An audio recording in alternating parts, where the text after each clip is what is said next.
Hi అండి, నమస్తే. నేను మీ ప్రమిళ. వెల్కమ్ టు వంట సాగరం.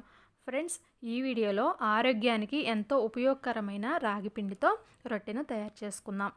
ఈ రొట్టెని మార్నింగ్ బ్రేక్ఫాస్ట్గా కానీ ఈవినింగ్ స్నాక్ రూపంలో కానీ తీసుకోవచ్చు. అంతేకాకుండా అన్నానికి బదులుగా కూడా దీన్ని కూరతో కలిపి తినొచ్చు అనమాట. దీనిలో కాల్షియం పుష్కలంగా ఉంటుంది.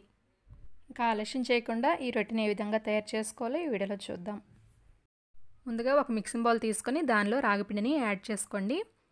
ఇక్కడ నేను ఒక చిన్న బౌల్ రాగిపిండి మాత్రమే తీసుకున్నాను. దీంతో ఒక రొట్టెని మాత్రమే చేసుకోగలుగుతాము.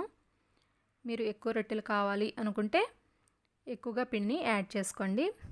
ఇలా పిండిని యాడ్ చేసుకున్న తర్వాత దీనిలో ఒక పచ్చిమిర్చిని చిన్న చిన్నగా కట్ చేసుకొని యాడ్ చేసుకోండి. అలాగే ఒక చిన్న ఉల్లిపాయను కూడా చిన్నగా తరుగుకొని యాడ్ చేసుకోండి. తర్వాత కొద్దిగా అల్లం తురుము, తగినంత సాల్ట్ని వేసుకొని బాగా కలుపుకోవాలి.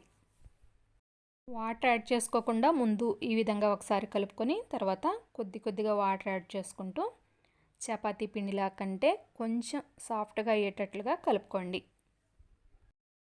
ఇలా కలుపుకున్న తర్వాత ఒక చెంచా ఆయిల్ని వేసుకొని మరలా ఒకసారి కలుపుకోండి. ఇలా కలుపుకున్న తర్వాత రౌండ్గా బాల్ లాగా చుట్టుకోండి. ఇప్పుడు ఫ్లోర్ మీద ఒక ప్లాస్టిక్ కవర్ని వేసుకొని దాని మీద కొద్దిగా ఆయిల్ వేసి అప్లై చేసుకోండి. ఇలా అప్లై చేసుకున్న తర్వాత మనం రెడీ చేసి పెట్టుకున్న రాగిపిండి ముద్దను దీని మీద వేసుకొని ఈ విధంగా ఒత్తుకుంటూ రొట్టెలాగా తయారు చేసుకోవాలి. ఇప్పుడు స్టవ్ మీద ఒక పెనం పెట్టుకొని 4 చుక్కల ఆయిల్ని యాడ్ చేసుకొని ఆయిల్ హీట్ ఎక్కిన తర్వాత కొద్దిగా వాటర్తో స్ప్రింకిల్ చేసుకోండి. ఇలా స్ప్రింకిల్ చేసుకోవడం వల్ల ఆయిల్ అనేది ఈవెన్గా స్ప్రెడ్ అవుతుంది. మనం వేసుకున్న రొట్టె కూడా మాడిపోకుండా మంచిగా కాలుతుంది. ఇప్పుడు రొట్టెను దాని మీద వేసుకుందాం. రొట్టెను పెనం మీద వేసుకునేటప్పుడు ఇలా కవర్తోనైనా వేసుకొని కవర్ తీసుకోవచ్చు, లేదా చేతులకు మార్చుకొని యాడ్ చేసుకోవచ్చు. ఇప్పుడు ఈ రొట్టె అంచుల వెంబడి రొట్టె పైన కొద్దిగా ఆయిల్ని యాడ్ చేసుకోండి.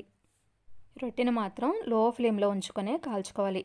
మనం పచ్చిమిర్చి ఉల్లిపాయలు వేసాం కాబట్టి అవి మగ్గాలి అంటే లో ఫ్లేమ్లో ఉంచుకోవాలి.